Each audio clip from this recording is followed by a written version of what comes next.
दोस्तों the which movie की कहानी एक परिवार की है जो कि 1630s में इंग्लैंड में रह रहे थे। ये फिल्म शेक्सपियरियन इंग्लिश में है जिसकी वजह से लोगों को इस फिल्म की इंग्लिश समझने में काफ़ी परेशानी होती है। इस फिल्म के डायरेक्टर ने 1630s के समय को काफ़ी अच्छे रूप से स्क्रीन पे दिखाया है और यही वजह है कि क्रिटिक्स ने इस फिल्म को काफ़ी अच्छी रेटिंग दी है। तो फिल्म की शुरुआत में हम एक पुरुषन फैमिली को देखते हैं जिन्हें सोसाइटी से बहिष्कृत किया जा रहा था। अब ऐसा क्यों किया जा रहा था इसका जवाब तो हमें इस फिल्म में नहीं मिलता है, लेकिन चीज़ों को बारीकी से देखने पे हम समझ पाते हैं कि पर्शियन फैमिली के हेड जिनका नाम विलियम है वो एक बहुत ही प्राइड वाले इंसान है और वो चर्च के रूल्स को फॉलो करने से मना कर रहे थे क्योंकि उनकी विचारधारा अलग थी। अब जिन्हें नहीं पता उन्हें मैं बता दूं कि पुरिशन्स इंग्लैंड प्रोटेस्टेंट्स थे जो कि 16th और 17th सेंचुरी में चर्च को कैथोलिक प्रैक्टिसेस से प्यूरिफाई करना चाहते थे। विलियम की फैमिली भी एक पुरिशन फैमिली थी जिसमें उनके अलावा उनकी बीवी कैथरीन और 5 बच्चे थे।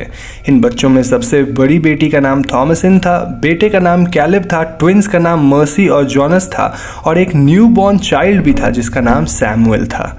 ये परिवार कुछ स्ट्रिक्ट रूल्स को फॉलो करते हैं और हम इन्हें हमेशा गॉड को थैंक यू बोलते हुए या फिर बुरे थॉट्स के लिए माफ़ी मांगते हुए पाते थे। तो एक दिन थॉमसिन न्यू बॉर्न बेबी सैमुअल के साथ पीकाबू खेल रही थी कि अचानक ये बच्चा गायब हो जाता है। विलियम की फैमिली सैमुअल को खोजने के लिए जंगल तक में जाती है लेकिन इन्हें सैमुअल नहीं मिलता है। इस घटना से परिवार के सभी लोग ऐसा मान लेते हैं कि सैमुअल को एक भेड़िया उठा ले गया होगा। यहाँ सीन चेंज होती है और हम भी उसे एक नंगी बूढ़ी औरत को देखते हैं जिसके पास सैमुअल था। इस बूढ़ी औरत के हाथ में एक चाकू थी और अगले ही क्षण हम इस औरत को अपने शरीर पे खून लगाते हुए देखते हैं विच सजेस्ट्स कि इस बूढ़ी औरत ने सैमुअल को मार डाला है। यहाँ हम इस बूढ़ी औरत को अजीब तरह से उड़ते हुए भी पाते हैं and this was quite weird. Coming back to Williams family, हम भी समझ पाते हैं कि इस परिवार का ऐसा मानना था कि सैमुअल नरक में जाएगा क्योंकि उसकी बैप्टाइजेशन नहीं हुई थी। अब जिन्हें नहीं पता उन्हें मैं बता दूं कि बैप्टाइजेशन एक ऐसी प्रक्रिया है जिसमें एक इंसान के ऊपर पानी छिड़का जाता है या फिर उसे पानी में सिंक किया जाता है जिसके बाद उसके आत्मा को प्योर माना जाता है। तो ऑब्वियसली सैमुअल की बैप्टाइजेशन इसीलिए नहीं हुई थी क्योंकि वो एक छोटा बच्चा था और उसकी आत्मा को अब तक इम्प्योर माना जा रहा था। यहाँ हम व्यूअर सैमुअल की माँ को काफ़ी रोते हुए देख पाते हैं और वो लगातार अपने बच्चे सैमुअल की स्वर्ग यात्रा के लिए प्रेयर कर रही थी। तो इस घटना के बाद इस परिवार का माहौल बदलने लगता है जहाँ कैथरीन अपनी बड़ी बेटी थॉमसिन से नफरत करने लगी थी। दूसरी तरफ कैलेब अब प्यूबर्टी हिट कर रहा था और वो थॉमसिन की तरफ ही अट्रैक्ट हो रहा था। वो अपने पिता विलियम के साथ जंगलों में हंट करने जाता है क्योंकि इस परिवार ने जो क्रॉप्स लगाए थे वो सड़ रही थी। तो हंटिंग के दौरान कैलेब अपने पिता से पूछता है कि क्या सैमुअल की अनबैप्टाइज्ड सोल नरक में जाएगी। तो इस बात पे विलियम का कहना था कि कैलेब को ऐसे सवाल नहीं पूछना चाहिए। बातों बातों में हमें पता चलता है कि विलियम ने अपनी पत्नी की सिल्वर कप को बेच दिया है ताकि उन्हें हंट करने के लिए सप्लाईज मिल सके। अब दोस्तों ये बात कैथरीन को पता नहीं चलनी चाहिए थी क्योंकि कैथरीन जंगलों में जाने के सख्त खिलाफ थी और अगर उसे ये सब पता चलता तो वो बहुत ज़्यादा नाटक करती। तो उस रात कैथरीन को पता चल जाता है कि उसकी सिल्वर कप गायब है और इस कप को गायब करने का इल्ज़ाम वो थॉमसिन पे डाल रही थी। विलियम बार बार कह रहे थे कि थॉमसिन ने कप चोरी नहीं की है लेकिन वो ये भी नहीं बताते हैं कि ये कप उन्होंने चुराया था। एनीवेज नेक्स्ट डे मॉर्निंग हम थॉमसिन को रिवर के साइड कपड़ा धोते देखते हैं जब कैलिब वहाँ आता है और ये दोनों एक दूसरे से बातें करने लगते हैं। इसी दौरान वहाँ ट्विन गर्ल मर्सी आती है और मर्सी का कहना था कि सैमुअल को एक विच उठाकर ले गई है जिसे उसने इनके घर के आसपास उड़ते देखा है। दोस्तों ये ट्विंस बहुत ही शरारती थे और वो अक्सर थॉमसिन को परेशान करते रहते थे। इसीलिए थॉमसिन ट्विंस को डराने के लिए बोलती है कि वही जंगल की विच है और उसने डेविल्स बुक को साइन किया है। नॉट ओनली दैट, उसने ही सैमुअल को गायब किया है और अगर ये ट्विंस अपनी हरकतों से बाज नहीं आएंगे तो वो इन्हें भी गायब कर देगी। इस बात को सुनकर ये ट्विंस काफ़ी डर जाते हैं और वो दोनों सच में मानने लगते हैं कि थॉमसिन एक विच है। अगली सीन में हम व्यूअर्स थॉमसिन को एक बकरी की दूध निकालते देखते हैं और यहाँ दूध की जगह खून निकल रहा था। एनीवेज रात होती है और रात को ये बच्चे अपने पेरेंट्स को बातें करते हुए सुनते हैं। विलियम और कैथरीन डिस्कस कर रहे थे कि वो लोग थॉमसिन को किसी दूसरे फैमिली को सर्व करने के लिए बेच देंगे जिससे उन्हें कुछ पैसा और खाना मिल जाएगा। थॉमसिन एक ब्यूटीफुल वुमेन बन रही थी और कैथरीन किसी तरह थॉमसिन को घर से निकाल देना चाहती थी। इन बातों को सुनकर कैलेब काफ़ी उदास होता है और अगली सुबह वो फॉरेस्ट जाने के लिए तैयार होने लगता है। कैलेब चाहता था कि वो फॉरेस्ट में लगे ट्रैप्स में से कुछ खाने का ले आए ताकि उसके पेरेंट्स थॉमसीन को ना बेचें। अब इससे पहले वो जंगल के लिए निकल पाता, थॉमसीन वहां आती है और वो भी कैलेब के साथ जाने का जिद करती है। फाइनली ये दोनों फैमिली हॉर्स और डॉग के साथ जंगलों की तरफ बढ़ते हैं और जंगल में इन्हें एक जंगली खरगोश दिखता है।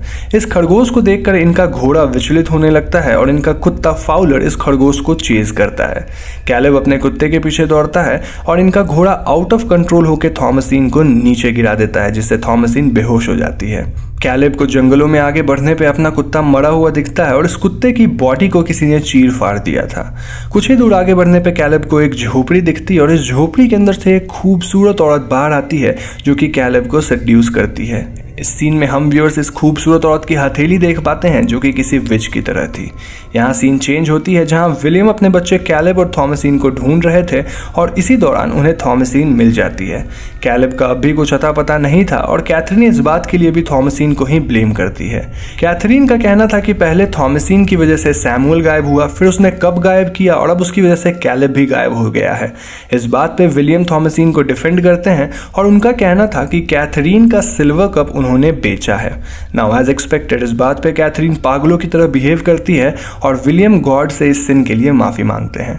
तो उस रात काफी बारिश हो रही थी और इस परिवार को अपने घर के बाहर कैलेब दिखता है जो कि नेकेड था और वो एकदम अधमरा सा था। जी हाँ दोस्तों, कैथरीन फौरन ही कैलेब को घर के अंदर ले जाती है और इस सीन को देखकर हम व्यूअर्स क्लियरली समझ पाते हैं कि कैलेब विच क्राफ्ट का शिकार हुआ है।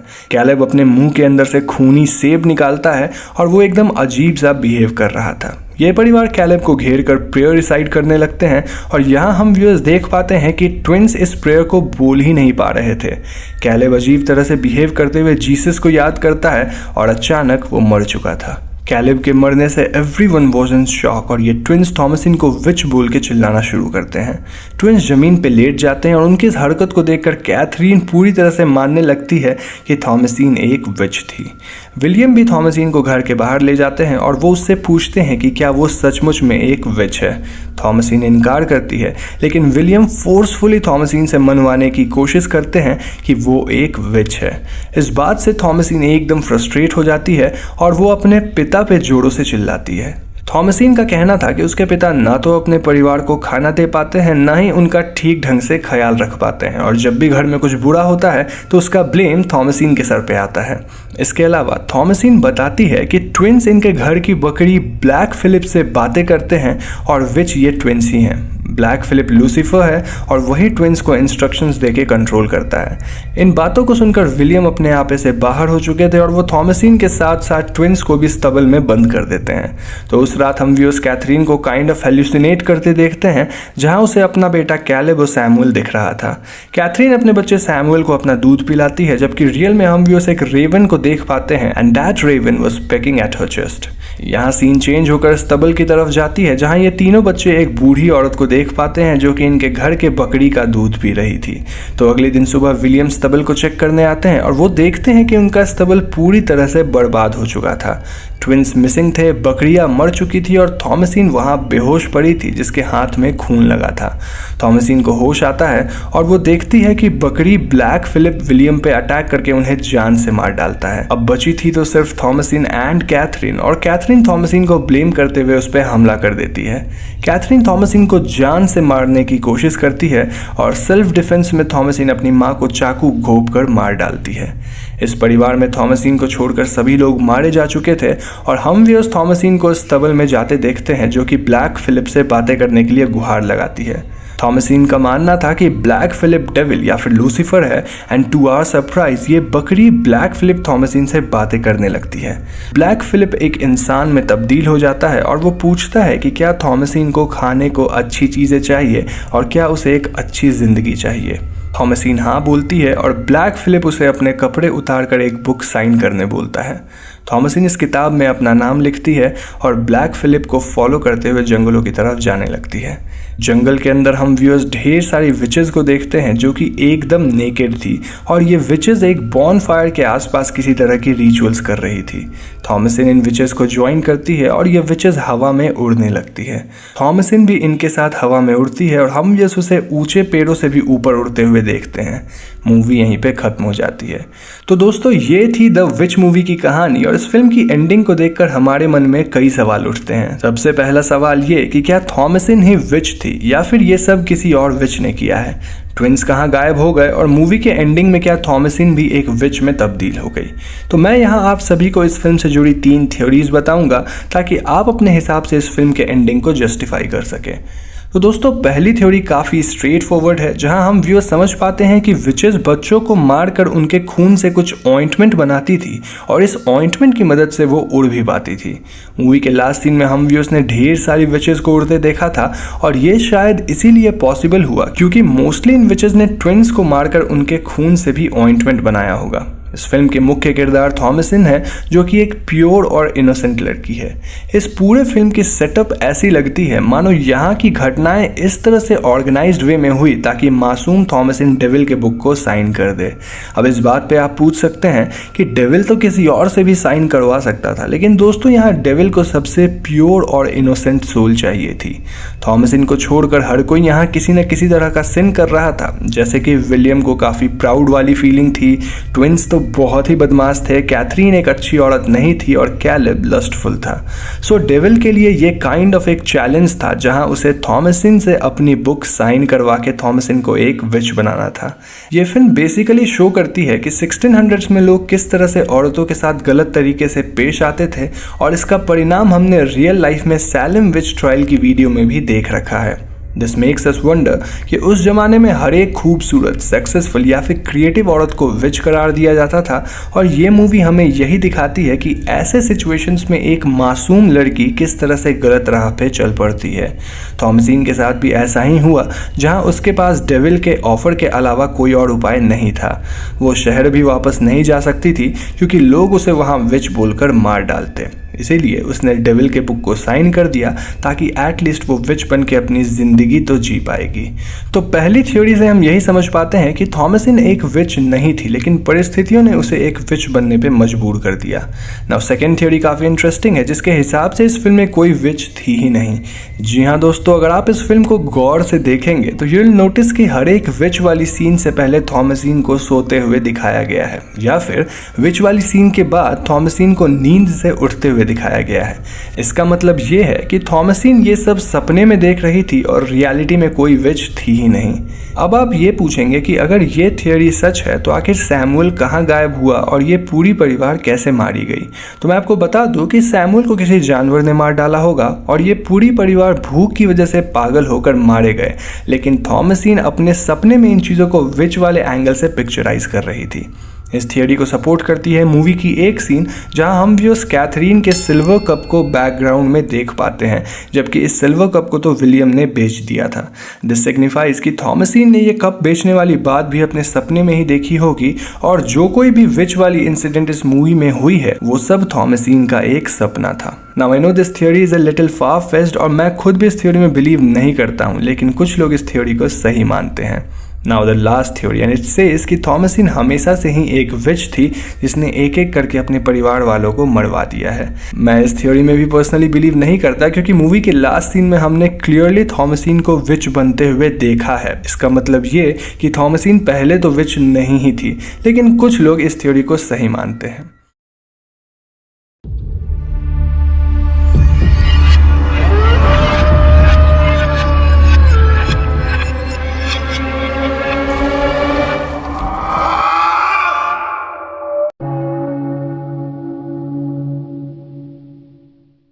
तो दोस्तों फिल्म की शुरुआत में हम व्यूअर्स के स्क्रीन पे एक मैसेज दिखाई जाती है जिसमें अक्टूबर 1994 में हुई किसी घटना की जिक्र थी। इस मैसेज में हमें पता लगता है कि 3 स्टूडेंट फिल्म मेकर बकेट्सविले के जंगलों में एक डॉक्यूमेंट्री फिल्म शूट करते हुए गायब हो गए थे। उनके कैमरा की फुटेजेस तकरीबन 1 साल बाद मिली और ये फिल्म उन फुटेजेस को एडिट करके ही बनाई गई है। दोस्तों फाउंड फुटेज स्टाइल फिल्म ऐसी ही होती है जहां व्यूअर्स को विक्टिम्स द्वारा रिकॉर्ड की गई वही फुटेजेस को दिखाया जाता है which makes it look very real. Now I know कि शुरुआती मैसेज को पढ़ के हमें ऐसा लगता है मानो ये फिल्म रियल लाइफ फुटेजेस की कल्मिनेशन है, लेकिन दोस्तों अगर आप इस पूरी वीडियो को देखेंगे तो आप जान पाएंगे कि क्या ये बात सच है या फिर सिर्फ एक झूठ। एनीवेज, पहली सीन में हम व्यूअर्स 3 दोस्तों को देख पाते हैं जिनका नाम हेदर, माइक और जॉस था, और ये तीनों किसी फेबल्ड ब्लेयर विच पे एक डॉक्यूमेंट्री मूवी बनाना चाहते थे। इस फिल्म को बनाने के लिए लोगों ने जंगल वगैरह में शूटिंग करने की प्लान कर रखी थी और इसीलिए इन्होंने अपने साथ फूड और कुछ बेसिक सप्लाईज कैरी किया था। तो ये तीनों बर्कट्सविले नामक जगह पे ट्रैवल करते हैं जिस जगह को पहले ब्लेयर नाम से जाना जाता था। इस जगह पे ये तीनों अपने कैमरा से वीडियो बनाते हुए कई लोकल रेसिडेंट्स से बातें करते हैं। इन लोकल रेसिडेंट्स का कहना था कि 1940s में इस शहर से 8 बच्चे गायब हो गए थे और किसी को भी उन बच्चों के बारे में कुछ नहीं पता था। फिर अचानक एक दिन कोई रस्टिन पा नामक बूढ़ा सन्यासी इस शहर में आके कुछ ऐसा बोलता है, आई एम फाइनली फिनिश्ड। रस्टिन पार पास के जंगलों में रहता था और उसे देखकर लोगों को शक होता है कि मे बी उसने ही बच्चों को किडनैप किया होगा। पुलिस इस सन्यासी के घर की छानबीन करती है जहां उन्हें 7 गायब हुए बच्चों की लाशें मिलती है। अब ये काम उस सन्यासी ने किया था या फिर उससे ब्लेयर विच ने ऐसा करवाया था, इसकी कोई जानकारी हमें फिल्म में नहीं दी जाती है। ये सन्यासी हमेशा 2 बच्चों को बेसमेंट में ले जाता था जहां वो एक बच्चे को कोने की तरफ फेस करवा के दूसरे को मार डालता था। इस कहानी को सुनने के बाद ये तीनों स्टूडेंट्स एक मेरी ब्राउन नाम की लेडी से मिलते हैं जिनका कहना था कि उन्होंने ब्लेयर विच को अपनी लाइफ में एक बार एनकाउंटर किया है। मेरी ब्राउन ब्लेयर विच के बारे में कुछ बातें बताती है, example she was very hairy, she looks like a beast इत्यादि, लेकिन शहर वालों का कहना था कि मेरी ब्राउन मेंटली डिस्टर्ब्ड है। अब दोस्तों इन सारी कहानियों को सुनकर हेदर, माइक और जॉस काफ़ी रोमांचित थे और वो लोग अगली ही सुबह नॉर्थ बर्कट्सविल के जंगलों में जाने की प्लान करते हैं। रास्ते में इन्हें 2 फिशरमैन मिलते हैं जिनमें से एक का कहना था कि ये जंगल हॉन्टेड है। फिशरमैन बताता है कि 1888 में रॉबिन वीवर नाम की एक लड़की गायब हो गई थी, लेकिन 3 दिन बाद वो वापस आई। वापस आने पर रॉबिन का कहना था कि उसने एक बूढ़ी औरत को देखा है जिसके पैर कभी भी जमीन पे टच नहीं करते थे, यानी कि वो काइंड ऑफ हवा में लेविटेट करती थी। दूसरे फिशरमैन को इस कहानी में भरोसा नहीं था, लेकिन हेदर, माइक और जॉस इन कहानियों में काफ़ी इंटरेस्टेड थे। तो यहाँ से तीनों हाइक करते हुए कॉफिन रॉक पहुँचते हैं जहाँ वो अपने डॉक्यूमेंट्री फिल्म की नेक्स्ट सीन शूट करते हैं। इस सीन में हेदर एक स्टोरी सुनाती है जिसमें शहर के लोगों को 5 लोगों की मृत शरीर एक दूसरे से बंधी मिली थी। इन मृत शरीरों पे कुछ डिमोनिक सिंबल्स बनाए गए थे और इन शरीरों को कई जगहों से काटा गया था। जब लोगों ने पुलिस को इन्फॉर्म किया तो ये 5 शरीर अपने आप ही गायब हो गए थे। तो इस सीन को शूट करने के बाद ये ग्रुप रात के लिए जंगलों में ही कैंप करती है और अगली सुबह ये लोग जंगल के और भी अंदर जाते हैं। कुछ ही दूर जाने के बाद इन्हें एक ओल्ड सेमेट्री दिखती है जहां 7 छोटे छोटे कान्स थे। अब जिन्हें कान्स शब्द का अर्थ नहीं पता उन्हें मैं बता दूं कि सेमेट्री में अक्सर लोग छोटे छोटे रफ स्टोन्स डालते हैं as a memorial to the dead, और ऐसी सेटअप को हम अक्सर कान्स बोलते हैं। कान्स कभी कभी बहुत छोटे भी हो सकते हैं, कभी कभी वो काफ़ी बड़े भी होते हैं। एनीवेज, ये तीनों स्टूडेंट्स अपनी कैंप इस सेमेट्री के आसपास ही सेटअप करते हैं ताकि वो इस जगह की रिसर्च करके अपनी डॉक्यूमेंट्री फिल्म बना सके। उस रात इन्हें जंगलों में पेड़ों से ऐसी आवाज़ें आती है मानो पेड़ों की टहनियाँ टूट रही है। ये स्टूडेंट सोचते हैं कि मे बी ये आवाज़ किसी जानवर या फिर लोकल लोगों की वजह से आ रही होगी। तो अगले दिन ये लोग अपनी कार की तरफ वापस हाइक करने की सोचते हैं, लेकिन दोस्तों जल्दी इन्हें रियलाइज़ होता है कि they are lost in the woods. Heather का कहना था कि उसे यहाँ से बाहर निकलने का रास्ता पता है, लेकिन कुछ ही देर में वो भी मान रही थी कि ये तीनों इस जंगल में खो चुके हैं। माइक इस सिचुएशन में काफ़ी पैनिक होकर गुस्सा करने लगता है, लेकिन इनके पास वहीं कैंप लगाने के सिवाय कोई और ऑप्शन था ही नहीं। उस रात एक बार फिर इन्हें पेड़ों की टहनियाँ टूटने की आवाज़ें सुनाई देती है और इस बार ये तीनों इस आवाज़ का पता लगाने की कोशिश करते हैं। इन्हें इस आवाज़ के बारे में कुछ भी पता नहीं चलता है, जिससे दे वर रियली स्केयर्ड। अगली सुबह दे नोटिस कि इनके कैंप्स के आसपास किसी ने 3 क्रेन्स बना दिए हैं which certainly represents their demise. Mike और जॉस ये सब देख के एकदम फ्रीक आउट करते हैं and they decide to hike back. लेकिन दोस्तों इस मोमेंट पे हेदर डिस्कवर करती है कि उसकी मैप गायब है। जॉस हेदर को मैप खो देने के लिए डांटने लगता है और वो लोग आगे निकलते हैं। कुछ देर बाद माइक कहता है कि पिछले दिन उसने ही गुस्से में मैप को किक किया था, जिस वजह से मैप पानी में गिर गई है। इस बात को सुनते ही हेदर और जॉस को काफ़ी गुस्सा आता है और वो लोग माइक पे काइंड ऑफ अटैक करते हैं। Now with nowhere to go, ये तीनों साउथ डायरेक्शन में चलते रहने की डिसीजन लेते हैं। माइक के कॉम्पस की मदद से ये तीनों साउथ डायरेक्शन में बढ़ते जा रहे थे और कुछ ही दूर चलने के बाद ये लोग एक अजीब सी जगह पहुंचते हैं। इस जगह पे कुछ ह्यूमन स्टिक फिगर्स थी जिन्हें पेड़ से लटकाया हुआ था और यहाँ स्टिक्स की मदद से अजीब तरह के शेप्स बने हुए थे। इन स्टिक फिगर्स को देखकर ये तीनों स्टूडेंट्स बहुत फ्रीक आउट करते हैं और इन्हें लगता है कि ये सब वूडू प्रक्रिया है। उस रात इन्हें फिर से पेड़ों से आवाज़ें आती हैं, लेकिन आज इन्हें कुछ बच्चों के हंसने की और पता नहीं कौन कौन सी अजीब आवाज़ भी सुनाई देती है। इसके ठीक बाद एक अदृश्य शक्ति इनके टेंट को हिलाना शुरू करती है और डर के हालत में ये तीनों इस जगह से भागते हैं। रात भर ये तीनों जंगलों में ही छुपते हैं और सुबह होते ही ये वापस अपनी टेंट के पास जाते हैं। इनके टेंट की सारी सामग्री को किसी ने इधर उधर फेंक दिया था और जॉस के इक्विपमेंट्स पे तो कुछ अजीब सा स्लाइमी पदार्थ था। ये तीनों फिर से साउथ की तरफ बढ़ने लगते हैं, लेकिन दोस्तों रियलिटी में ये एक ही जगह पर राउंड राउंड घूम रहे थे।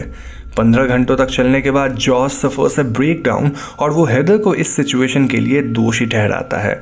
उस रात जॉस इनके बीच से गायब भी हो जाता है और हेदर एंड माइक के लाख कोशिशों के बाद भी जॉस उन्हें नहीं मिलता है। थक हार के ये दोनों आगे बढ़ने लगते हैं, लेकिन दोस्तों रात के अंधेरे में इन्हें जॉस के चिल्लाने की आवाज़ सुनाई दे रही थी। ये दोनों जॉस की आवाज़ को लोकेट करने की सोच रहे थे, लेकिन इन्हें जॉस कहीं दिखाई नहीं दे रहा था।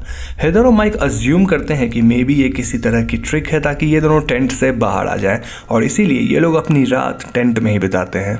अगली सुबह टेंट के बाहर हेदर को कुछ स्टिक्स बंधे मिलते हैं जिसमें जॉस के शर्ट की फैब्रिक थी। हेदर पहले तो डर के इसे दूर फेंकती है, लेकिन बाद में जब वो इस फैब्रिक के नॉट को खोलती है तो अंदर उसे अजीब सी चीज़ें मिलती हैं, लाइक खून से लथपथ दांत, हेयर और शायद जॉस की टंग। हेदर वॉज टेरिफाइड और वो रोना शुरू करती है, जिसके ठीक बाद माइक वहाँ आता है। हेदर माइक से ये बात छुपा लेती है और वो बस इतना बोलती है कि उसे अपने घर वापस जाना है। उस रात हेदर कैमरा में खुद की रिकॉर्डिंग करती है जहां वो अपने परिवार से माफ़ी मांगती है। इतना ही नहीं, वो जॉस, माइक और उन दोनों के परिवार से भी माफ़ी मांगती है क्योंकि उसके हिसाब से ये सब उसकी वजह से हो रहा है। तभी अचानक इन्हें फिर से जॉस के चिल्लाने की आवाज़ सुनाई देती है और ये लोग इस आवाज़ को फॉलो करते हुए एक सुनसान घर में पहुंच जाते हैं। इस घर के अंदर डिमोनिक सिंबल्स, बच्चों के खूनी हाथ के निशान वगैरह थे, which was really spooky. Mike फ़ौरन ही ऊपर जाके जॉस को खोजने की कोशिश करता है, लेकिन जॉस वहाँ नहीं था। इसके बाद वो घर के बेसमेंट में जाता है जहाँ एक अदृश्य शक्ति उस पर अटैक कर देती है, जिससे उसका कैमरा गिर जाता है। माइक के पीछे पीछे हेदर भी बेसमेंट पहुंचती है जहां वो माइक को एक कोने में खड़ा देखती है। वो चिल्लाना शुरू करती है और तभी अचानक एक अदृश्य शक्ति हेदर पे भी हमला करती है, जिससे शी गोज साइलेंट और उसका कैमरा भी गिर जाता है। मूवी यहीं पे ख़त्म हो जाती है। तो दोस्तों ये थी ब्लेयर विच प्रोजेक्ट फिल्म की कहानी और हालांकि ये फिल्म देखने में एकदम रियल लगती है, लेकिन ये रियल नहीं है। जी हाँ दोस्तों, जॉस, माइक और हेदर एक्टर्स थे जिन्होंने तकरीबन 18 घंटे की फुटेजेस शूट की थी और उन फुटेजेस को एडिट करके 2 घंटे की फिल्म बनाई गई है। अब मैं आपको इस फिल्म से जुड़ी कुछ इंटरेस्टिंग बातें बताऊंगा जो कि शायद आप में से कई लोगों को पता नहीं होगा। जैसे कि इस फिल्म को शूट करते वक्त एक्टर्स हमेशा अपने रोल में रहते थे और जब उन्हें अपने रोल से बाहर आना होता था तो वो एक कीवर्ड का यूज़ करते थे, विच वाज टैको। मूवी के प्रमोशंस और प्रेस कॉन्फ्रेंसेस के दौरान डायरेक्टर ने जानबूझकर ऐसा प्रिटेंड किया मानो ये फिल्म नहीं बल्कि रियल फुटेजेस है, जिस वजह से ज़्यादातर लोग इसे रियल फुटेज मान रहे थे। IMDb तक इस फिल्म के फुटेज को रियल मान रही थी और कई लोग तो एक्टर्स के पेरेंट्स को सिंपैथी कार्ड्स भी भेज रहे थे। इस फिल्म से जुड़े मेंबर्स ने खुद से ही ब्लेयर विच की वेबसाइट बनाई थी और कई लोग उस वेबसाइट को देखकर जॉस, माइक और हेदर की मिसिंग पोस्टर्स प्रिंट करवा रहे थे। इन शॉर्ट, फिल्म के रिलीज के वक्त ज़्यादातर लोग ऐसा मान रहे थे कि ये फिल्म नहीं बल्कि रियल फुटेजेस की एक एडिटेड आउट वर्जन है, लेकिन दोस्तों रियलिटी में it's just a well planned and very well acted movie. Film के मेकर्स ने भी जानबूझकर इन बातों को क्लियर नहीं किया ताकि इस तरह से फिल्म की काफ़ी प्रमोशन हो जाए और ज़्यादा से ज़्यादा लोग इस फिल्म को देखें। हुआ भी कुछ ऐसा ही, क्योंकि इस फिल्म की बजट बहुत ही कम है, लाइक $60,000 और समथिंग, लेकिन इस फिल्म ने $200 मिलियन तक कमाए थे।